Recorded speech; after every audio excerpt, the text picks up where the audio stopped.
आपल्या भाषणाचा मार्गदर्शनाचा लाभ आमच्या इतर विद्यार्थ्यांनाही नंतर म्हणजे त्यांच्या जेव्हा जेव्हा ते युट्यूबला जॉईन होतील तर त्याच्यामध्ये ते घेतीलच. आपल्या सर्वांना मित्रांनो माहिती आहे जवळपास आपल्या मराठी भाषेला 2700 वर्ष 9व्या दशकात उगम झालेली ही भाषा आणि 22 आपल्या देशातल्या 22 भाषांपैकी एक आणि जगामध्ये 10वी भाषा म्हणून जी बोलल्या जाते हे कदाचित लोकांना माहिती नसावं. आपल्या बऱ्याच लोकांना माहिती नसतं. भारतात 4थ्या क्रमांकाने ही भाषा बोलल्या जाते. इतक्या आणि आपली मराठी भाषा एवढी समृद्ध आहे की याच्यामध्ये 54 बोली भाषांचं एकत्रीकरण आहे. आम्ही आपल्या भागामध्ये आपल्या इकडच्या भागामध्ये आपण ऐकत असाल आपल्याला माहिती असेल वऱ्हाडी बोली, झाडी बोली त्यातील एक आहे. तर या सगळ्या दृष्टीने मराठी साहित्य सुद्धा एक समृद्ध साहित्य अशी परंपरा आहे. जवळपास 2000 नवी पुस्तकं दरवर्षी प्रसारित केल्या जातात आणि जवळपास महाराष्ट्रात प्रतिवर्षी 500 दिवाळी अंक छापले जातात आणि निव्वळ जर महाराष्ट्रातल्या मराठीचं हे जर बघितलं तर 200 कोटीच्या घरात पुस्तकांची उलाढाल आहे. यावरून आपलं मराठी भाषा फक्त आता आहे आपल्या लोकांमध्ये अलीकडच्या काळामध्ये एक ट्रेंड दिसतोय, एक काय म्हणू असा लोकांचा कल आहे की मुलांना इंग्रजीकडे जास्त इंग्रजी वापरण्यात आपल्या बोली भाषेत इंग्रजीचा वापर व्हायला लागलेला आहे आणि ते कुठेतरी टाळून आपल्या भाषेला समृद्ध करण्याचा प्रयत्न सगळ्यांनी करावा हेच या निमित्ताने मला सांगावं असं वाटतं. या निमित्ताने सर इथे जॉईन झालेले आहेत त्यांचं पुनश्च एकदा स्वागत करतो, शुभेच्छा देतो आणि थांबतो. धन्यवाद सर. खर तर स्वामीराज भिसे सर हे सूर्यकांत भिसे सरांचे चिरंजीव आहेत आणि सूर्यकांत भिसे सरांचा स्नेह आम्हाला नेहमी लाभत आलेला आहे. साहित्यावर प्रेम करणारा अवलिया राष्ट्रसंत तुकडोजी महाराज यांची या झोपडीत माझ्या ही कविता खरं तर त्यांना भावली आणि त्यांनी ती कविता आपल्या घराच्या मुख्य दर्शनी भागावर कोरून टाकली. त्याच्यासाठी स्वतंत्र सेक्शन केलं, खर्च केला त्याच्यासाठी. कवितेवर प्रेम करणारा माणूस, पत्रकार, भटक्या विमुक्तांचा अभ्यास करणारा अवलिया सूर्यकांत भिसे सरांचा खरं तर परिचय याच्यासाठी दिला की ते इथे जॉईन आहेत, कार्यक्रमामध्ये उपस्थित आहेत आणि आजच्या रस्त्यांचे ते खरं तर पिताश्री आहेत. मी मुख्य कार्यक्रमाकडे वळतो. स्वामीराज भिसे सर यांचा परिचय करून देण्यासाठी आणि नंतर त्यांच्या व्याख्यानाला सुरुवात करून देण्यासाठी प्राध्यापक क्षीरसागर सर यांना विनंती करतो त्यांनी परिचय करून द्यावा आणि या कार्यक्रमाची सूत्र हाती घ्या. प्राध्यापक क्षीरसागर सर. धन्यवाद सर. सर माझा आवाज येतो? हो येतोय, बोला सर. सगळ्या जमलेल्या विद्यार्थ्यांचं, आमच्या शिक्षक मंडळींचं या मराठी भाषा दिनी स्वागत करतो आणि सरांचा परिचय करून देण्याची मला संधी दिली त्याबद्दल मी सरांचे धन्यवादही मानतो. तर स्वामीराज सूर्यकांत भिसे सर मूळचे सोलापूरचे आहेत. सर संत साहित्याचे अभ्यासक आहेत, मुक्त पत्रकार आहेत. ते सूत्रसंचालक आणि व्याख्याते म्हणून सुद्धा प्रसिद्ध आहेत, लेखक आहेत आणि मुख्य गोष्ट, महत्वाची गोष्ट म्हणजे ते कीर्तनकार सुद्धा आहेत. आणि त्यांनी पथनाट्य लेखन सुद्धा केलंय, काही नाटकांचं आणि काही शॉर्ट फिल्मचं त्यांनी दिग्दर्शन सुद्धा केलं, ते दिग्दर्शक सुद्धा आहेत. असं बहुआयामी व्यक्तिमत्व आपल्याला आज या ठिकाणी मराठी दिनाच्या निमित्ताने वक्ता म्हणून लाभलेले आहेत. सर सावित्रीबाई फुले पुणे विद्यापीठामध्ये विद्यार्थी विकास मंडळ हे सांस्कृतिक आणि उपक्रम समन्वयक म्हणून सुद्धा गेली 3 वर्षे कार्यरत आहेत आणि सरांना व्यवस्थापकीय बराच अनुभव आहे. ते राष्ट्रीय सेवा योजनेच्या वतीने सावित्रीबाई फुले पुणे विद्यापीठात सुद्धा काम करतात. ते विश्वविक्रम सुद्धा केला. त्यानंतर ते राज्यस्तरीय दिंडी सुद्धा दरवर्षी आयोजन करतात आणि मुख्य सांगायचं म्हणजे त्यांनी आतापर्यंत कुठल्याही या वर्तमानपत्रातून त्यांचे मोर दॅन 30 आर्टिकल्स हे प्रसिद्ध झालेले आहेत. वेगवेगळ्या अंकामध्ये ते लेखन करतात. ते त्यांचं स्वामी लेखन नावाचं एक ब्लॉग सुद्धा आहे. वारकरी संप्रदायातील निवडक 15 निष्ठावान वारकरी यांच्यावर त्यांनी खूप लेखन सुद्धा केलेलं आहे आणि विविध विषयावर त्यांनी पथनाट्य लेखन सुद्धा केलेलं आहे.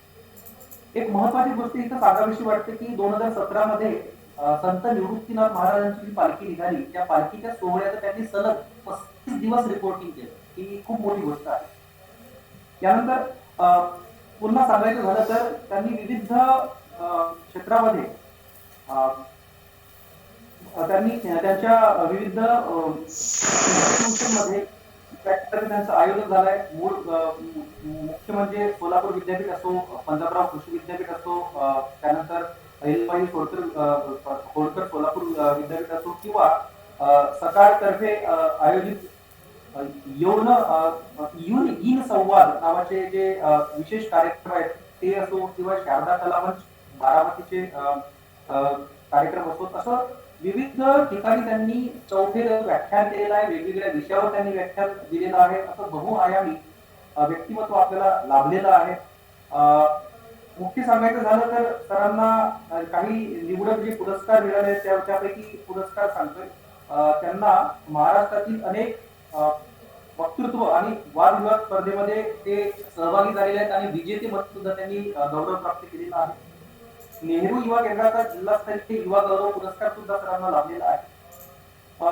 मित्रांनो, आपण NSS मध्ये काम करतोय. NSS चे आपण स्वयंसेवक आहोत आणि सर सुद्धा NSS चे स्वयंसेवक होते. 2010 मध्ये जेव्हा शिकत असताना जेव्हा राष्ट्रीय शिबिर जेव्हा झाला तेव्हा त्यांना उत्कृष्ट स्वयंसेवक ओरिसा येथे तो शिबिर झाला होता. उत्कृष्ट स्वयंसेवक म्हणून त्यांचा गौरव सुद्धा झालेला आहे. आणि 2010 मध्ये सांस्कृतिक स्पर्धांमध्ये उत्कृष्ट कलाकार म्हणून सुद्धा त्यांचा गौरव झाला, सन्मान झाला. असं बहुआयामी आणि चौफेर क्षेत्रामधलं असं नॉलेज असलेलं, ज्ञान असलेलं व्यक्तिमत्व आपल्याला लाभलेलं आहे.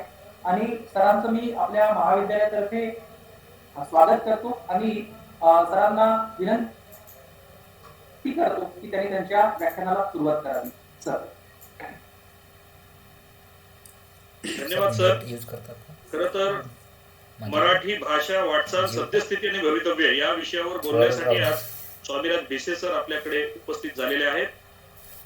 त्यांच्या व्यक्तिमत्वाला अनेक पैलू आहेत. आता आपण समजून घेतलो. खरं तर ते लेखन करतात, व्यवस्थापनाचा अनुभव आहे, प्रशासनाचा अनुभव आहे आणि NSS मध्ये खूप मोठी कामगिरी त्यांनी खरं तर केलेली आहे. मी भिसे सरांना विनंती करतो त्यांनी व्याख्यानाला सुरुवात करा. खूप मनापासून धन्यवाद सर. माझा आवाज व्यवस्थित येतोय सर? हो हो, आवाज येतोय. यस.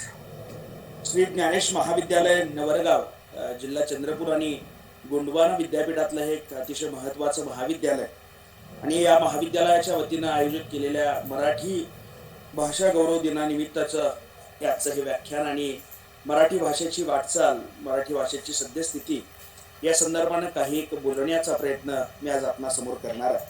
आपल्या महाविद्यालयाचे प्राचार्य तथा गोंडवाना विद्यापीठाचे माजी कुलसचिव आदरणीय सुरेश बाकरे सर, ज्यांनी मला प्रेमपूर्वक निमंत्रित केलं असे आदरणीय गजानन कोटेलवार सर आणि उपस्थित सर्वजण, यांना पहिल्यांदा प्रथमतः मनापासून धन्यवाद.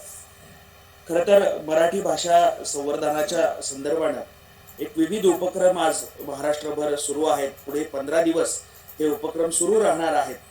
पण मराठी भाषा नेमकी सुरुवात कशी झाली, मराठी भाषेची वाटचाल नेमकी कशी होती आणि मराठी भाषेची सद्यस्थिती काय आहे या संदर्भानं काही एक प्रकाश टाकण्याचा मी प्रयत्न करणार आहे. मराठी भाषा ही ज्यावेळी उगम पावत होती किंवा अनेक भाषा देशामध्ये ज्यावेळी उगम पावत होत्या, त्या उगम पावताना सांस्कृतिक आणि एक सामाजिक संघर्ष या देशामध्ये झालेला आपल्याला दिसून येतो.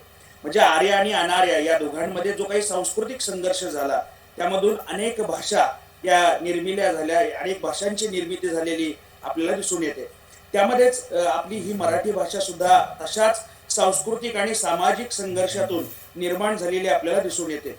म्हणजे मराठी भाषेची वाटचाल कशी आहे तर संस्कृत, प्राकृत, अपभ्रंश आणि मराठी अशा पद्धतीची मराठी भाषेची वाटचाल असलेली आपल्याला दिसून येते. आपल्या देशामध्ये अनेक जी काही भाषाकुलं आहेत त्यामध्ये इंडो इराणी नावाचं एक भाषाकुल आहे आणि या भाषाकुलामधली ही मराठी भाषा असलेली आपल्याला दिसून येते. त्यामध्ये प्रामुख्यानं भाषा भगिनी आहे. भाषा भगिनी म्हणजे 3 भाषांचं एक त्रिकूट आहे. त्यामध्ये मराठी, हिंदी आणि गुजराती अशा पद्धतीचं भाषा भगिनी असलेल्या आपल्याला दिसून येतात. म्हणजे हिंदी आणि मराठी या भाषेमध्ये काही एक साधर्म्य आहे, मराठी आणि गुजराती या भाषेमध्ये काही एक साधर्म्य आहे. त्यामुळं या 3 भाषा या भाषा भगिनी म्हणून ओळखल्या जातात आणि या इंडो इराणी या भाषाकुलातल्या असलेल्या आपल्याला दिसून येतात. मराठी भाषेमध्ये पहिला मराठी भाषेचा उल्लेख जो आपल्याला सापडतो तो शके 905 या शतकामधला पहिला मराठी भाषेचा उल्लेख आहे आणि तो श्रवण बेळगोळ या ठिकाणचा आहे. श्रवण बेळगोळ या ठिकाणी जो शिलालेख सापडतो त्या शिलालेखातला इथे मराठी शब्द पहिल्यांदा आपल्याला सापडतो आणि तो श्री चामुंडाराय करविते असा शब्द आपल्याला पाहायला मिळतो. म्हणजे शके 905 शतकामध्ये श्रवण बेळगोळ या ठिकाणी मराठी भाषेचा पहिला शब्द, पहिलं वाक्य आपल्याला सापडतं.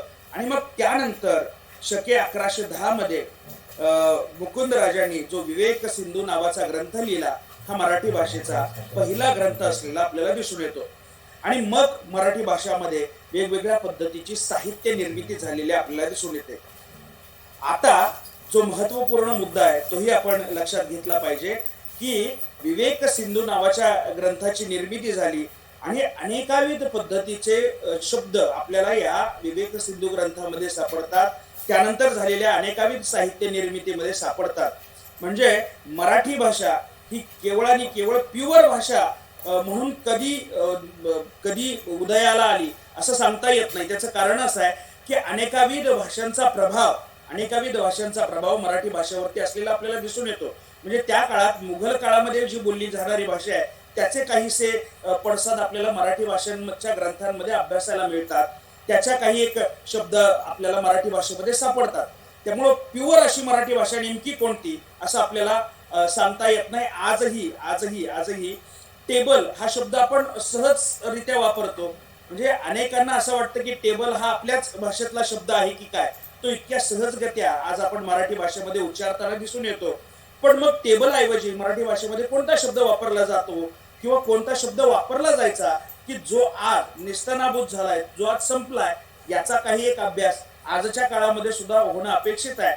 आणि 1110 मध्ये जो मुकुंदराजांचा पहिला विवेक सिंधू नावाचा ग्रंथ आहे त्यामध्ये सुद्धा तो प्युअर असा मराठी भाषा ग्रंथ आहे का तर नाही.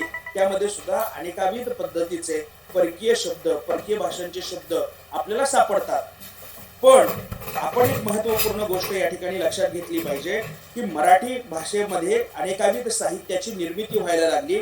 ती साहित्याची निर्मिती ही अशीच झाली आहे का, म्हणजे सहज झाली आहे का, उगाच झाली आहे म्हणून झाली आहे का तर नाही. तर सदानंद मोरे सर जे मराठी साहित्य संत साहित्याचे अभ्यासक आहेत, संत साहित्याचे अभ्यासक म्हणून सदानंद मोरे सरांचा प्रचंड मोठा गौरव आज महाराष्ट्रभर केला जातो. आणि आपल्या सगळ्यांना माहिती आहे की सदानंद मोरे सरांनी मराठी भाषेमध्ये अनेकाविध पद्धतीचं लिखाण सुद्धा केलेलं आपल्याला दिसून येतं. म्हणजे मोरे सरांचा तुकाराम दर्शन नावाचा जो ग्रंथ आहे तो अतिशय प्रसिद्ध आहे. मोरे सर असं लिहितात की मराठी साहित्यामध्ये अनेकाविध ग्रंथ निर्मिती होत राहिली आणि त्यामध्ये ज्ञानेश्वरांनी जी ज्ञानेश्वरी लिहिली ही ज्ञानेश्वरी म्हणजे ज्ञानोबरायांची कोपर्निकसची क्रांती आहे अशा पद्धतीचं विधान डॉक्टर सदानंद मोरे सर करतात. मग आपल्याला लक्षात येईल की मराठी भाषेमध्ये ज्ञानेश्वरी लिहिणं किंवा संस्कृतातलं ज्ञान मराठीमध्ये आणणं हे काही इतक्या सहजगत्या झालेलं नाही, तर ती एक मोठ्या प्रमाणात क्रांती होती. ती क्रांती काय होती तर ती सुद्धा आपण समजावून घेतली पाहिजे. तेव्हा आपल्याला याची व्यापकता लक्षात येऊ शकते. कशा पद्धतीची क्रांती आहे तर मी आपल्याला सांगेन की मराठी भाषेमध्ये ज्यावेळी संस्कृतातलं अध्यात्म मराठीमध्ये आलं त्यावेळी ते इतक्या सहजगती आलं नाही. तर या देशामध्ये हिंदू धर्म आहे आणि या धर्मामध्ये प्रस्थानत्रयी आहेत. म्हणजे 3 प्रमुख ग्रंथ आहेत. त्यामध्ये म्हणजे उपनिषद आहेत, ब्रह्मसूत्र आहे आणि गीता आहे. मी आपल्याला सांगेन की उपनिषद आणि ब्रह्मसूत्र यावरती या देशातल्या अनेक आचार्यांनी म्हणजे टीका केलेली आपल्याला दिसून येते. याच्यावरती अनेक आचार्यांनी भाष्य केलेलं आपल्याला दिसून येतं. परंतु आचार्यांनी जे भाष्य केलं या प्रस्थानत्रयीवरती भाष्य केलं, म्हणजे तीनही ग्रंथांवरती भाष्य केलं. पण ज्ञानोबराय हे एकमेव असे आहेत जे ब्रह्मसूत्रावर बोलत नाहीत, उपनिषदांवर बोलत नाहीत, तर ते केवळ आणि केवळ गीतेवरती टीका करतात आणि ते थेट मराठीमधून करतात. आधीच्या आचार्यांनी जी टीका केली ती संस्कृतातलीच टीका आहे. परंतु ज्ञानोबराय हे एकमेव आहेत जे संस्कृतातली टीका, संस्कृतावरची टीका ही मराठीमध्ये करताना दिसतात. आणि मराठीमध्ये करत असताना ती सहजगत्या करत नाहीत. तर ज्ञानोबराय बोलतात की याआधी अध्यात्माचा अधिकार हा केवळ आणि केवळ त्रिवर्णांना होता आणि माझं जे ज्ञानेश्वरीचं लिखाण आहे, मी जे हे निरूपण करतो आहे, त्याचा अधिकार हा स्त्रियांना आणि या देशातल्या शूद्रांना सुद्धा मिळणार आहे. त्यामुळं माझी ज्ञानेश्वरी ही नेमकी कोणासाठी आहे, तर ही सगळ्या वर्णांसाठी आहे आणि मुख्यत्वे या देशातल्या स्त्री आणि शूद्रांसाठी आहे, असं ज्ञानोबराय लिहितात. म्हणजे अध्यात्माचं ज्ञान हे मराठीत आणणं हे किती अवघड आहे हे मी आपल्याला अगदी थोडक्यात सांगेन की ज्ञानोबराय मराठीमध्ये हे ज्ञान आणतात. याचा अर्थ ज्ञानोबराय साहित्यिक दृष्टिकोनातून मोठ्या पद्धतीनं बंडखोरी करतायत. कारण त्या काळामध्ये अध्यात्म हे केवळ संस्कृतात सांगितलं जात होतं आणि अध्यात्म ऐकण्याचा अधिकार या देशातल्या काहीच लोकांपुरता मर्यादित होता. ज्ञानोबरायांनी हे अध्यात्मातलं भंडार उघडं केलं आणि ते जनसामान्यांसाठी मोकळं करून टाकलं. जनसामान्यांसाठी अध्यात्माचं ज्ञान ज्ञानोबरायांनी मराठीमध्ये आणलं आणि म्हणून ज्ञानोबरायांची ज्ञानेश्वरी ही मराठी साहित्यातली प्रचंड मोठी वैचारिक क्रांती आहे आणि मोरेसर त्याला कोपर्निकसची क्रांती असं म्हणताना दिसतात. म्हणजे यातला आणखी एक महत्वपूर्ण मुद्दा मी आपल्याला सांगेन, संत साहित्याचा एक युवा अभ्यासक म्हणून सांगेन की ज्ञानोबरायांनी ज्ञानेश्वरी ज्यावेळी इथं आणली, मराठीमध्ये आणली, त्यावेळी ज्ञानोबराय असं म्हणतात की ही ज्ञानेश्वरी ज्यावेळी मराठीमध्ये येते याचा अर्थ हा इतका सहज नाही. तर वेदांमध्ये वेदांना अपौरुष्य म्हटलं गेलं. म्हणजे वेद हे भगवंताच्या देवाच्या घोरण्यातून निर्माण झाले असं म्हणतात. ज्ञानोबराय सांगतात की वेद हे देवाच्या घोरण्यातून निर्माण झालेत ना, हरकत नाही. माझी जी ज्ञानेश्वरी आहे ना, ही जी गीता आहे ना, ही गीता देवाच्या मुखातून आली आहे. त्यामुळं वेदांचं घोरण म्हणजे घोरणं हे वेद असतील तर गीतेचं तत्वज्ञान, ज्ञानेश्वरीचं तत्वज्ञान हे देवाच्या मुखातनं आलंय. त्यामुळे ते इतरांपेक्षा श्रेष्ठ आहे असं ठणकावून सुद्धा ज्ञानोबराय सांगतात. म्हणून माझा मराठीचे बोलू कौतुके परी अमृतातेही पैजा जिंके ऐसे अक्षरे रसिके मिळविण, हे जे ज्ञानोबराय म्हणू शकले त्याची ताकद, त्याची व्यापकता इतकी मोठी होती की आपण समजून घेतलं पाहिजे. म्हणून ज्ञानोबरायांची ज्ञानेश्वरी ही मराठी साहित्यातली अतिशय महत्वपूर्ण योगदान देणारी ज्ञानेश्वरी ठरली, ज्याने 18 पगड जातीमध्ये एक पद्धतीची क्रांती निर्माण केली. कोणत्या पद्धतीची क्रांती होती तर मी आपल्याला सांगेन की याआधी कोणत्याही स्त्रीला अध्यात्म सांगण्याचा अधिकार नव्हता. अशा काळात मुक्ताबाई महाराजांनी संत या शब्दाची पहिली व्याख्या मराठीत केलेली दिसून येते. याचबरोबर आणखी एक महत्वाचा मुद्दा आहे की कोणत्याही या देशातल्या कोणत्याही दलितांना अध्यात्म सांगण्याचा, ऐकण्याचा अधिकार नव्हता. कोणत्याही बहुजनाला या देशामध्ये अध्यात्म सांगू शकत नव्हता. अशा काळात ज्ञानोबरायांच्या ज्ञानेश्वरीमुळं 18 पगड जातीमध्ये संतांची निर्मिती झालेली आपल्याला दिसून येते. मग हे संत नेमके कोणते तर अगदी नामदेव महाराजांपासून ते संत चोखोबांपर्यंत आणि संत जनाबाई महाराजांपासून ते संत सोयराबाई महाराजांपर्यंत या सगळ्यांनी विपुल पद्धतीनं लिखाण मराठी साहित्यामध्ये केलेलं दिसून येतं. किती लिखाण केलं, किती मोठ्या प्रमाणात लिखाण केलं तर अवघा रंग एक झाला, रंगी रंगला श्रीरंग असं ज्यावेळी संत सोयराबाई लिहितात ना, त्यावेळी एक अशिक्षित आणि दलित व्यक्ती 12व्या शतकामध्ये तुम्हा आम्हाला किती पराकोटीचं ज्ञान मराठीमधून सांगते. हे शक्य झालं त्याचं कारण होतं केवळ आणि केवळ ज्ञानोबराय. आणि म्हणून बहिणाबाई महाराज लिहितात की ज्ञानदेवे रचिला पाया उभारिले देवालया नामा तयाचा किंकर जेणे केला हा विस्तार. म्हणजे हा विस्तार म्हणजे ज्ञानोबरायांनी ज्ञानेश्वरी लिहिली ते केवळ महाराष्ट्रापुरतं मर्यादित राहिलं असं नव्हे, तर याचा विस्तार संत नामदेवांनी पंजाब पर्यंत केलेला आपल्याला दिसून येतो. आणि हा विस्तार किती महत्वाचा होता तर विनोबाजी असं लिहितात की ज्या सिकंदराला तलवारीच्या पाट्यावरती पंजाब जिंकता आला नाही, तो पंजाब नामदेव महाराजांनी भक्तीच्या आणि प्रेमाच्या जोरावरती जिंकला, हे विधान ऐकायला खूप साधा आणि सोपं वाटेल, पण हे विधान अतिशय महत्वाचं आहे. कारण नामदेव महाराज हे शीख धर्माचे म्हणजे शीख धर्माचा पाया संत नामदेवरायांनी घातला, असं ही अभ्यासकांचं काही एक मत असलेलं आपल्याला दिसून येतं. म्हणजे ज्यावेळी हे ज्ञान मराठीत आलं, त्यावेळी ज्ञान मराठीत आल्यानंतर त्याला भक्तीचं छान पद्धतीने वलय हे नामदेव महाराजांनी तयार केलेलं आपल्याला दिसून येतं. आणि त्यामुळं 18 पगड जातीमध्ये नाम घ्या आणि भगवंताची भक्ती करायला लागा, इतकं साधं सोपं ज्ञान मराठीमध्ये आणण्याचं काम या सगळ्या संतांनी केलं. मी तुम्हाला सांगेन, संत चोखोबांनी त्या काळात लिखाण करणं, संत चोखोबांनी मनातल्या भावना व्यक्त करणं ही काही साधी सोपी गोष्ट नाही. आज आपण 21व्या शतकामध्ये वावरत असताना सुद्धा पदोपदी आपल्याला धर्म आणि जातीवाद दिसतो, पण या काळामध्ये संत नामदेवराय, संत चोखोबांची समाधी पांडुरंगाच्या मंदिराच्या समोर बांधताना दिसतात. ही त्या काळातली प्रचंड मोठी क्रांती आहे आणि ती क्रांती मराठी साहित्याच्या दृष्टिकोनातून अतिशय महत्वाची असलेलं आपल्याला दिसून येते. म्हणजे एखादं साहित्य किती व्यापक पद्धतीनं समाजावरती प्रभाव टाकतं याचं जिवंत उदाहरण आपल्याला संत साहित्याकडे पाहिल्यानंतर लक्षात येतं.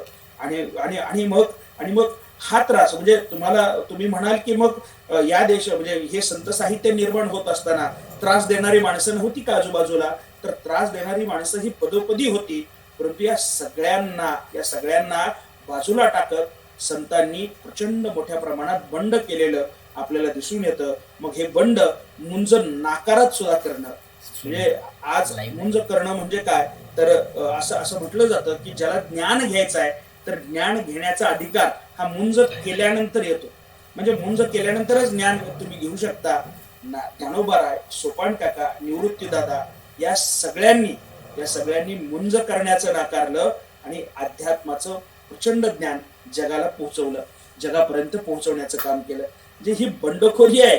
मराठी साहित्यामध्ये हे साहित्य येणं, ज्ञानोबरायांनी हे आणणं म्हणजे ही बंडखोरी आहे. आणि म्हणून मोरे सरांच्या वाक्याला आपण सहमती असलं पाहिजे की ही कोपर्निकसची क्रांती आहे. मग नामदेव महाराज आहेत. संत सावतामाळी, कर्माचं प्रचंड मोठं तत्वज्ञान संत सावता महाराजांनी सांगितलं. म्हणजे कांदा मुळा भाजी अवघी विठाबाई माझी असं म्हणणं काय? कांदा मुळा भाजी अवघी विठाबाई माझी असं म्हणणं म्हणजे काय? तर बाबांनो, तुमचा कर्मकांड, यज्ञ, याग याच्यापेक्षा मी जे रोजचं काम करतो आहे ना, ते काम देवाला अर्पण करणं, म्हणजे माझ्या कांदा मुळा भाजीमध्येच मी माझ्या विठ्ठलाला शोधत राहणं, त्याच्यामध्येच माझा विठ्ठल आहे असं मानणं म्हणजे अध्यात्माचं प्रचंड मोठं ज्ञान आहे. आणि हेच ज्ञान, हेच खरं अध्यात्म आहे असं जगाला सांगणं हे त्या काळात साधं सोपं नव्हतं. अशा काळात सावता महाराज सांगताना आपल्याला दिसून येतात. आणि या मराठी साहित्यामध्ये यामुळं प्रचंड मोठ्या प्रमाणात भर पडली. आणि आपण साहित्य आणि समाज ही प्रकरण शिकवताना आपण असं नेहमी म्हणतो की साहित्याचा प्रभाव हा समाजावरती होत असतो आणि समाजाचं प्रतिबिंब हे साहित्यामध्ये पडत असतं. या ठिकाणी समाजाचं प्रतिबिंब साहित्यामध्ये अधोरेखित करण्याचं काम संतांनी केलं आणि त्यामुळं साहित्याचा प्रचंड मोठ्या प्रमाणात प्रभाव या समाजावरती पडला. तो इतका पडला की संत जनाबाई महाराज या आपल्याला डोईचा पदर आला खांद्यावरी भरल्या बाजारी जाईल मी असं म्हणताना दिसतात ना. म्हणजे आजही डोक्यावरचा पदर काढला पहिल्यांनी तर पुरुषी अहंकार कधी जागृत होतो हे सांगता येत नाही. डोक्यावरचा पदर घ्या असं सांगावं लागतं पुरुषी अहंकारानं. पण अशा काळामध्ये संत जनाबाई महाराज थेट सांगतायत की देवा, तू जर मला प्राप्त नाही झाला ना तर डोईचा पदर आला खांद्यावरी आणि भरल्या बाजारी जाईल मी. डोक्यावरचा पदर खांद्यावर घेईन आणि भरल्या बाजारात जाईन मी. हा बंडखोर विचार संत जनाबाई करताना आपल्याला दिसून येतात. आणखी एक महत्वाचा मुद्दा आहे की या निर्मितीमुळे काय झालं तर स्त्रियांना कोणते अधिकार प्राप्त झाले तर वारकरी संप्रदायामध्ये विणेकरी हा खूप महत्वाचा मानला जातो. ज्याच्या गळ्यात विणा आहे तो अतिशय महत्वाचा मानला जातो. आणि एखादा भजन करणारा संच बसलेला असेल आणि ज्याच्या गळ्यात विणा आहे तो महत्वाचा मानला जातो आणि तो सांगत असतो की पुढचा अभंग कुणी म्हणावा हे विणेकरी सांगतात नेहमी. आणि कारण त्याला महत्वाचं स्थान असतं. विचार करा, नामदेवांचा फड आहे, संत नामदेव महाराज त्या फडाचे प्रमुख आहेत आणि त्या काळात संत जनाबाई या संत ज्ञानोबारायांना सांगतायत की तुम्ही पुढचा अभंग म्हणा. याचा अर्थ काय की नामदासांच्या फडावरती विणेकरी ही महत्वाची भूमिका संत जनाबाई बजावताना दिसतात. मला सांगायचं हे आहे की पुरुषांबरोबर स्त्रियांना सुद्धा अध्यात्म सांगण्याचा अधिकार या ठिकाणी संतांनी करून दिलेला आपल्याला पाहायला मिळतो. इथून थोडस आपण पुढे जाऊयात. संत नामदेवराय, संत चोखोबाराय, संत ज्ञानोबारायांसारखी चारही भावंड सारी, संत सावतामाळी, त्याचबरोबर संत नरहरी सोनार, हे सगळे 18 पगड जातीतले संत या काळामध्ये निर्माण झाले. आणि अशाच अनुषंगानं पुढच्या टप्प्यामध्ये एक महत्वाची भर टाकताना आपल्याला दिसतात आणि ते म्हणजे संत एकनाथ महाराज. म्हणजे बहिणाबाई महाराजांचा जो अभंग आहे त्यातला एक महत्वपूर्ण उल्लेख आहे की एकनाथ जनार्दन खांब दिला भागवत. ते म्हणतात की या वारकरी संप्रदायाला भागवत धर्माचा खांब देण्याचं काम ज्यांनी केलं ते म्हणजे संत एकनाथांनी केलं. कारण काय तर संत एकनाथ हे एकमेव असे संत आहेत ज्यांनी अध्यात्माचं इतकं विशाल ज्ञान भारुडाच्या माध्यमातून समाजापर्यंत पोहोचवलं. म्हणजे बहुरूढ ते भारूड अशी भारुडाची व्याख्या केली जाते.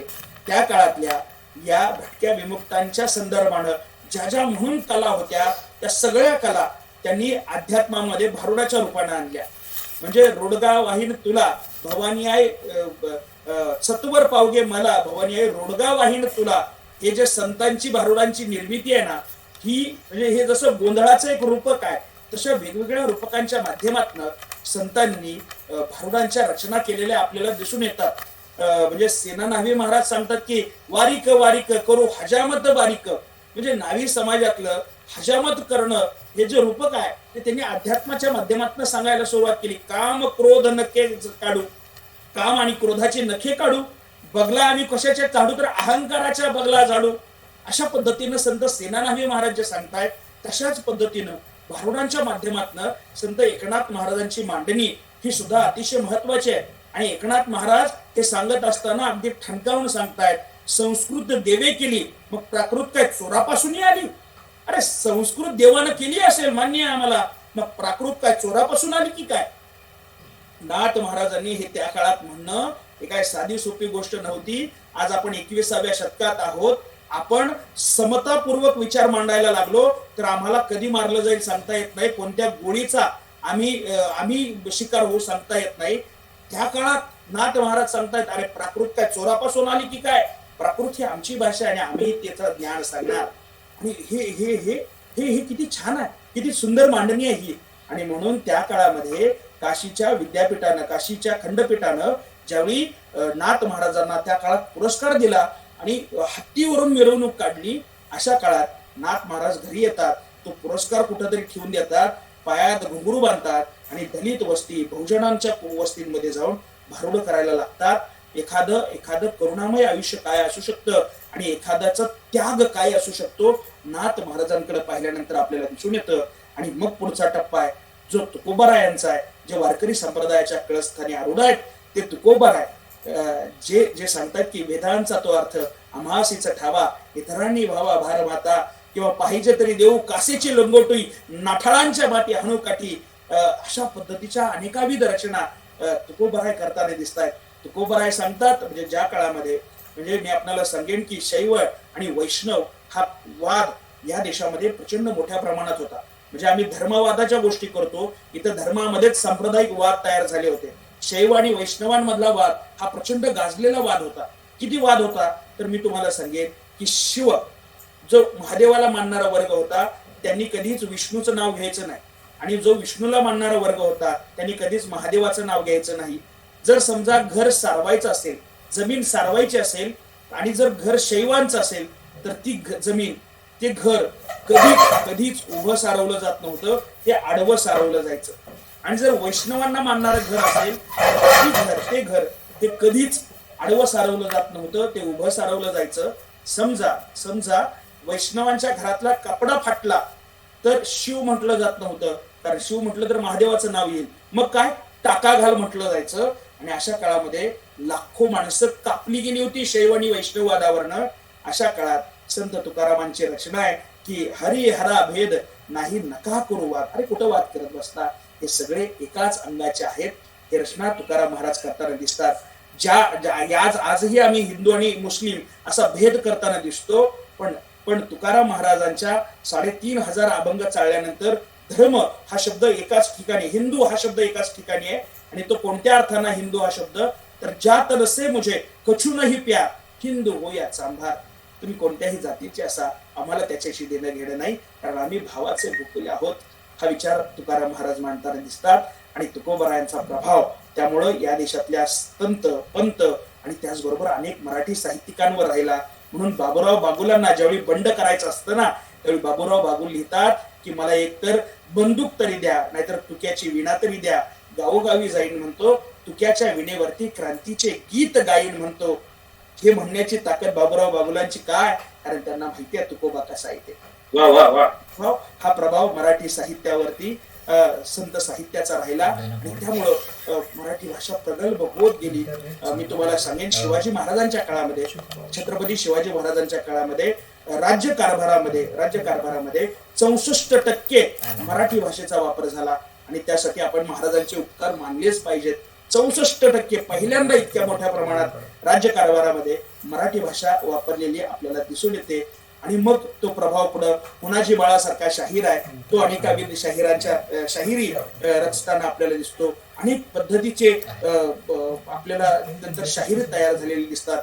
जसं तंतवाद्य म्हणजे शाहिरी परंपरा तशी सुरू झाली, तसंच अनेक पंत कवी सुद्धा निर्माण झाले. त्यांनी अनेकाविध पद्धतीची मराठी भाषेमध्ये रचना केलेली आपल्याला दिसून येते. आणि याचबरोबर पुढच्या काळामध्ये म्हणजे ज्या काळामध्ये मराठी साहित्य 19व्या शतकाच्या नंतरचं साहित्य जे निर्माण झालं, मग त्या साहित्यातून अनेक पद्धतीच्या समाज रचना आपल्याला मराठी भाषेमध्ये असलेल्या दिसून येतात. मग त्यामध्ये कुसुमाग्रज जे लिहितात, कुसुमाग्रज ज्यांच्या खरं तर जयंती निमित्त आपण मराठी राजभाषा गौरव दिन साजरा करतो. म्हणजे आजही मला आठवतं की 9वी मध्ये आम्ही कणा नावाची कविता शिकलो होतो. आणि आजही ती कणा नावाची कविता आठवली की कुसुमाग्रज नकळतपणे आठवून जातात. कुसुमाग्रजांची रचना किती सुंदर आहे, ओळखलत का सर मला? पावसात आला कोणी, होते कर्दमलेले केसांवरती पाणी, क्षणभर बसला नंतर हसला बोललावरती पाहून, गंगा राहून माहेर वाशीन पोरीसारखी 4 भिंतीत नाचली, मोकळ्या हाती जाईल कशी, बायको मात्र वाचली, भिंत खचली, चूल विजली, होते नव्हते गेले, प्रसाद म्हणून पापण्यांमध्ये पाणी थोडे ठेवले, कारभारणीला घेऊन संगे सर आता लढतो आहे, पडकी भिंत बांधतो आहे, चिखलगाळ काढतो आहे, खिशाकडे हात जाताच हसत हसत उठला, पैसे नकोच सर, जरा एकटेपणा वाटला, मोडून पडला संसार तरी मोडला नाही कणा, पाठीवरती हात ठेवून फक्त लढ म्हणा. ही कविता आजही तितकीच गोड वाटते मला ऐकायला, तितकीच सुंदर वाटते का? कारण ती त्याची रचना तितकी सुंदर आहे, त्याला एक छान लय आहे आणि त्याचं लिहिते कुसुमाग्रज लिहित आहेत, ते लिखाणी तितक्याच ताकदीच आहे. म्हणजे आजही मला आठवतं की आम्हाला प्रेम म्हणजे नावाची 11वीतली कविता होती, कुसुमाग्रजांचीच ती कविता आहे की पुरे झाले चंद्र सूर्य, पुरे झाले तारा, पुरे झाले नदी नाले, पुरे झाला वारा, भोरासारखा छाती काढून उभा राहता, नजरेत जाळासारखा नजरेत नजर बांधून सांग तिला, तुझ्याच मिठीत स्वर्ग आहे सारा. शेवाळलेले शब्द आणि यमक छंद करतील काय, डांबरी सडकेवरती श्रावण इंद्रधनुष्य बांधील काय, उन्हाळ्यातल्या ढगासारखा हवेत राशील फिरत, जास्तीत जास्त 12 महिने बाई राह बसे झुरत, नंतर तुला लगीन चिठ्ठी आल्याशिवाय राहील काय, म्हणून म्हणतो जागा हो जाण्याआधी वेळ, प्रेम नाही अक्षरांच्या भातुकलीचा खेळ, प्रेम म्हणजे वणवा होऊन जाळत राहणं, प्रेम म्हणजे जंगल होऊन जळत राहणं, प्रेम कर भिल्लासारखं बाणावरती खोचलेलं, माथी मध्ये उगून सुद्धा नभापर्यंत पोहोचलेलं, शब्दांच्या या धुक्यामध्ये अडकू नकोस, बुरजावरती झेंड्यासारखा फडकू नकोस, उधळून दे तुफान सारं, काळजामध्ये साचलेलं, प्रेम कर भिल्लासारखं बाणावरती खोचलेलं. ही कविता आजही आम्हाला तितकी छान वाटते, तितकी सुंदर वाटते, ती रचनाच इतकी अप्रतिम आहे. म्हणजे अशा पद्धतीच्या कुसुमाग्रजांच्या रचना वाचल्यानंतर आमच्या वाट्याला आले नारायण सूर्य, मराठी साहित्यातलं अतिशय महत्वपूर्ण असं नाव, ज्यांनी कामगारांचे दुःख, कामगारांच्या वेदना मराठी साहित्यामध्ये मांडण्याचा प्रयत्न केला. म्हणून नारायण सुर्वेंचा मला चंद्र हा भाकरी एवढा दिसतो, म्हणजे ते ऐकलं की आपल्याला लक्षात येते की किती दुःख आणि किती दयनीय अवस्था कामगारांच्या वाट्याला आली होती. आणि अशा काळात नारायण सुर्वेंची एक वेगळी लेखणी आम्हाला वाट करून देताना दिसते, आम्हाला जगण्याचा एक वेगळा अर्थ सांगताना दिसते. नारायण सुर्वेंची ही कविता आहे की रोजीचा रोटीचा सवाल रोजचाच आहे, रोजीचा रोटीचा सवाल रोजचाच आहे. कधी फाटका बाहेर, कधी फाटका आत आहे. कधी फाटका बाहेर, कधी फाटका आत आहे. कामगार आहे मी, तळपती तलवार आहे. सारस्वतांनो थोडासा गुन्हा करणार आहे. थोडे राहिलेले पाहिलेले जोखिलेले आहे. थोडे राहिलेले पाहिलेले जोखिलेले आहे. माझ्या जगाची एक गंध वेदनाही त्यात आहे. केव्हा चुकलो मुकलो नवे शिकलोही आहे. जसा जगत आहे मी तसाच शब्दातही आहे. कामगार तळपती तलवार आहे. हे नारायण सुर्वेंचं ऐकल्यानंतर वाचल्यानंतर कामगारांच्या वेदना आपल्याला लक्षात येतात. म्हणजे नामदेव ढसाळांचं गोल पिठा वाचलं की आपल्याला कळतं या देशामध्ये काय जातीवाद होता. म्हणजे त्यांच्या कवितांमधून आलेले प्रत्येक शिवी हे आम्हाला तितकीच प्रखर वाटते, जाणवते. तिथलं वास्तव आम्हाला त्या काळातलं वास्तव दर्शन आम्हाला घडवताना दिसून येते. म्हणजे मी जात चोरली होती हे वाचलं की आपल्याला लक्षात येते की जाती व्यवस्थेची किती मोठी दयनीय अवस्था या देशात होती. या जाती व्यवस्थेनं माणसं किती पोखरली गेली होती. माणसांना जात चोरावी लागत होती. किती भयानक वास्तव या देशामध्ये होतं. दोस्तांनो, त्यासाठी आम्ही मराठी साहित्य वाचलं पाहिजे. कारण असं म्हणतात की वाचाल तर वाचाल, पण दुर्दैवानं आम्ही वाचतच नाही आणि त्यामुळेच आम्ही वाचत नाही. हे इतकं साधं सोपं समीकरण आहे. म्हणून नारायण सुर्वे काय, नामदेव ढसाळ काय, बाबूराव बागुल काय यांच्या शब्दांचे हुंकार आमच्या काळजापर्यंत पोहोचले पाहिजे. त्यामुळे आम्हाला तत्कालीन परिस्थितीची जाणीव होईल. तत्कालीन दुःख आम्हाला समजण्यासाठी महत्वपूर्ण ठरेल. 1991 नंतर या देशामध्ये प्रचंड मोठ्या प्रमाणात बदल व्हायला लागले. 1991 नंतर या देशामध्ये मोठ्या प्रमाणामध्ये खौजा संस्कृती आली. खाजगीकरण, उदारीकरण, जागतिकीकरण ही संस्कृती आली आणि तशा पद्धतीचा प्रभावही आम्हाला साहित्यावरती पडलेला दिसून येतो. तशा पद्धतीच्या अनेकाविध रचना मराठी साहित्यामध्ये यायला लागल्या. म्हणजे त्यामुळं काय झालं, खौजा संस्कृतीमुळं की इथल्या भाषांमध्ये सुद्धा मोठ्या प्रमाणात परिवर्तन झालं. इथल्या भाषांमध्ये सुद्धा मोठ्या प्रमाणात मराठी शब्द यायला लागले आणि मग मराठी भाषेचा एक वेगळा प्रवाह खौजा संस्कृतीमुळे आपल्याला बदल झालेला दिसून येतो. या प्रवाहामध्ये अनेकाविध पद्धतीचे पाश्चात्य शब्द यायला लागले. म्हणजे हल्लीच्या कविता वाचत असताना आपल्याला अपडेट, मोबाईल, अँटीव्हायरस अशा अनेकाविध पद्धतीनं मराठी साहित्यामध्ये शब्द आलेले आपल्याला दिसून येतात. खरं तर ही चिंतनीय बाब आहे का, तर मला असं वाटतं नेहमी, म्हणजे मला असं वाटत राहतं नेहमी की जसं समाज अपडेट होत राहतो, जसं आमच्या कपड्यांमधला अपडेटपणा वाढत जातो, तसं साहित्यानं सुद्धा अपडेट झालं पाहिजे. पण साहित्यामध्ये मराठी भाषेमध्ये अपडेट होत असताना मराठी भाषा ही बोललीच पाहिजे हे मात्र तितकंच खरं आहे. कारण काय असतं, आई ही आई असते आणि आई ही आई असते असं म्हणत असताना कारण त्या मराठी भाषेचा त्या भाषेचा एक संस्कार तुमच्या माझ्यावरती अगदी लहानपणापासून झालेला असतो आणि त्या संस्कारांमुळं तुमचं माझं आयुष्य हे समृद्ध होत चाललेलं असतं. म्हणून मराठी भाषेचं संवर्धन होत असताना मराठी भाषेच्या संदर्भानं अनेकाविध पद्धतीच्या स्पर्धा, अनेकाविध पद्धतीचे कार्यक्रम आपण घेतले पाहिजे. अनेकाविध साहित्यांची जाणीव आमच्या पोरांना झाली पाहिजे. यासाठी आम्ही एक उपक्रम महाविद्यालयाच्या स्तरावर राबवला होता. मी विद्यार्थी असताना की विद्यार्थी साहित्यिकाच्या दारी, आणि मग आम्ही 2-2 दिवस साहित्यिकांबरोबर भेटायचो, बोलायचो आणि मग आम्हाला कळायचं की ही माणसं किती मोठी आहे, ही माणसं किती प्रगल्भ आहेत आणि त्यातून आम्हाला कळायचं की समाज काय आहे, समाजाच्या जाणीवा काय आहेत. म्हणून अशा वेगवेगळ्या उपक्रमांची खरं तर आजही गरज आहे. त्यामुळे मराठी भाषा, मराठी समाज आणि मराठी साहित्य समजण्यास आम्हाला निश्चितपणानं मदत होऊ शकते. म्हणजे हल्लीचे जे तरुण पोरं आहेत, तीही पोरं अतिशय महत्वपूर्ण लिखाण करतायत. म्हणजे हृदय मानव अशोक नावाचा आमचा एक मित्र आहे, जो आजही तितक्याच ताकदीनं संविधान आणि मानवतेच्या संदर्भानं काही काव्य रचना करताना दिसतो आणि अगदी तरुण पोरगा आहे पण लिहितं लय भारी. किंवा अरविंद जगताप सरांसारखे लेखक आहेत जे मराठीच्या माध्यमातून मराठी भाषेच्या संदर्भानं मराठी भाषेमध्ये अनेक विपुल प्रमाणात लिखाण करतायत. म्हणजे फर्ग्युसन रोडवरती फिरत असताना त्यांना ज्यावेळी परडी घेऊन, हातामध्ये परडी घेऊन जोगवा मागणारी बाई दिसते, त्यावेळी त्यांना प्रश्न पडतो की शहरातल्या फर्ग्युसन रोडवरती जोगवा मागणारी ही बाई आली कुठून. मग तिचं दुःख समजून घेतात आणि ते दुःख ते गोष्ट छोटी डोंगरा एवढी या पुस्तकामध्ये मांडताना दिसतात. अशी अनेक दुःख मराठी साहित्यामध्ये आहेत. जशी दुःख आहेत तशीच मानवतेची जाणीव करून देणारी सुद्धा अनेक विपुल प्रमाणात लिखाण आहे. म्हणजे सुरेश द्वादशीवारांना ज्यावेळी मी वाचलं, मनवंतर, युगांतर, तारांगण अशा अनेकाविध, कोहम नावाची त्यांची कादंबरी, हे सगळं वाचल्यानंतर कळलं की स्वातंत्र्य, समता, बंधुता काय असते ती. खरं तर त्यासाठी आम्ही मराठी साहित्य वाचलं पाहिजे, अभ्यासलं पाहिजे. अगदी जाताना इतकंच आहे की आमचा एक मित्र आहे सुशील कुमार शिंदे नावाचा, म्हणजे मंत्री सुशील कुमार शिंदे नाहीत तर माझा एक मित्र आहे सुशील कुमार शिंदे, ज्याला साहित्य अकादमीचा आता युवा गौरव पुरस्कारही मिळाला. आणि त्याचं एक खूप छान पद्धतीचा काव्यसंग्रह आहे की शहर आत्महत्या करायचं म्हणतंय. मला वाटतं शहराला आत्महत्या करावीशी का वाटते, त्याचं एक खूप छान पद्धतीनं लिखाण त्यानं त्याच्या काव्यसंग्रहात केलं. अशी तरुण पोरं आता लिहित आहेत आणि ते आम्ही वाचत नाही, हे आमचं दुर्दैव आहे. खरं तर माझ्या वयाच्या पोरांचं दुर्दैव आहे. म्हणून माझ्या बापाने एक मला लय भारी संस्कार दिलाय. माझा बाप मला असं सांगतो की रात्री झोपताना किमान 20 पानं तरी वाचून झोपला पाहिजेस, जेणेकरून तुला शब्द कळतील, जेणेकरून तुला समाज कळेल, जेणेकरून तुला इथल्या प्रत्येक वेदना समजून घेता येतील. आणि म्हणून या सगळ्या वेदना त्या मराठी साहित्यातनं समजून घ्याव्यात आणि आमच्यातलं माणूस पण आमच्यामध्ये आम्ही विकसित करायला हवं. त्यासाठी आम्ही अशा वेगवेगळ्या साहित्यिकांना वाचलं पाहिजे.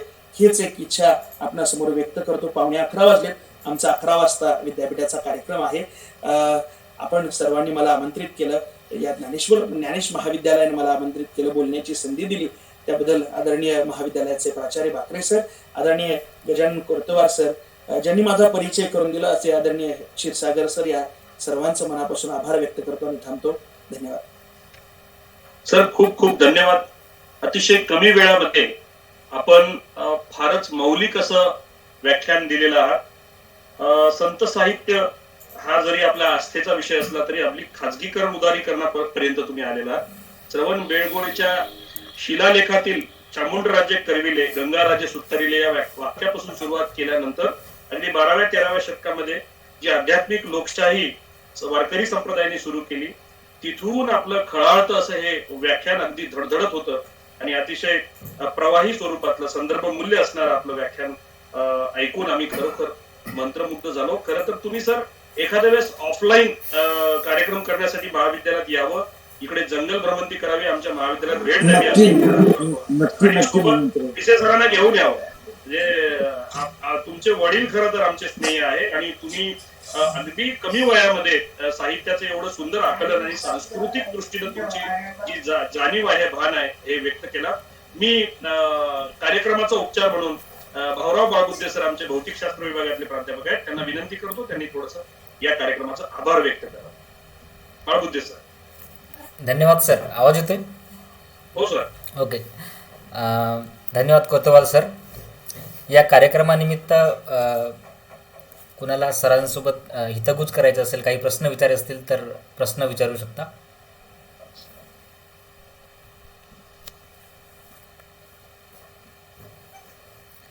ओके, मला वाटतं सर प्रश्न नाही आहेत. आजच्या मराठी भाषा दिनानिमित्त जे सुप्रसिद्ध वक्ते आहेत, अभ्यासक आहेत, स्वामीराज भिसे सर यांनी आपल्याला खूप सुंदर असं मार्गदर्शन केलेलं आहे आपल्या विद्यार्थ्यांना. आणि यासोबतच या कार्यक्रमात जे कोणी जॉईन झालेले आहेत या सर्वांना सरांनी खूप सुंदर असं मार्गदर्शन केलेलं आहे. मराठी भाषेचं महत्त्व सरांनी पटवून दिलं.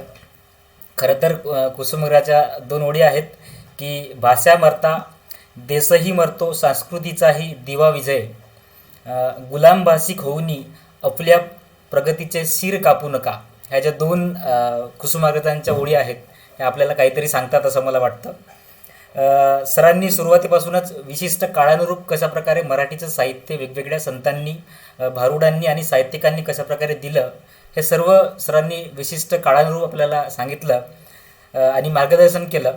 सो सर, मी मराठी विभागाच्या तर्फे आपलं खूप खूप आभार मानतो की आपण आम्हाला वेळ दिलात. यासोबतच आपल्या महाविद्यालयाचे प्राचार्य डॉक्टर बाकरे सर हे सुद्धा या कार्यक्रमामध्ये उपस्थित झाले आणि त्यांनीसुद्धा मराठी भाषेला प्राधान्यक्रम देऊन कशाप्रकारे समृद्ध करता येईल आपली मराठी भाषा याबद्दल सरांनी आपल्याला मार्गदर्शन केलं. सर, मी सुद्धा आपलं खूप खूप आभार मानतो आहे. यासोबतच या कार्यक्रमामध्ये स्वामीराज भिसे सरांचे वडील म्हणजे सूर्यकांत भिसे सर यांचेसुद्धा मी महाविद्यालयाच्या वतीने आभार मानतो. ते सुद्धा या कार्यक्रमाला एकदम सुरुवातीपासून आपल्या कार्यक्रमाला जॉईन झालेले आहेत. यासोबतच या कार्यक्रमाला आभासी स्वरूपामध्ये वेगवेगळ्या महाविद्यालयामधून वेगवेगळ्या जिल्ह्यामधून जे जॉईन झालेले प्राध्यापक आहेत, पार्टिसिपंट्स आहेत, त्यांचंसुद्धा मी महाविद्यालयाच्या वतीने खूप खूप आभार मानतो आहे. आणि यासोबतच विद्यार्थीसुद्धा या कार्यक्रमाला जॉईन झाले, या सर्वांचे मी खूप खूप आभार मानतो. या कार्यक्रमाचे समन्वयक डॉक्टर गजानन कोरतलवार सर यांचेसुद्धा मी खूप खूप आभार मानतो की त्यांनी मला ही संधी दिली आणि हा कार्यक्रम घडवून आणला. यासोबतच आपल्या महाविद्यालयाचे सर्व सहकारी प्राध्यापक जे जे या कार्यक्रमाला जॉईन झालेले आहेत, या सर्वांचे मी पुनश्च मनपूर्वक आभार मानतो आणि हा कार्यक्रम इथंच संपलेला आहे असं जाहीर करतो. धन्यवाद सर.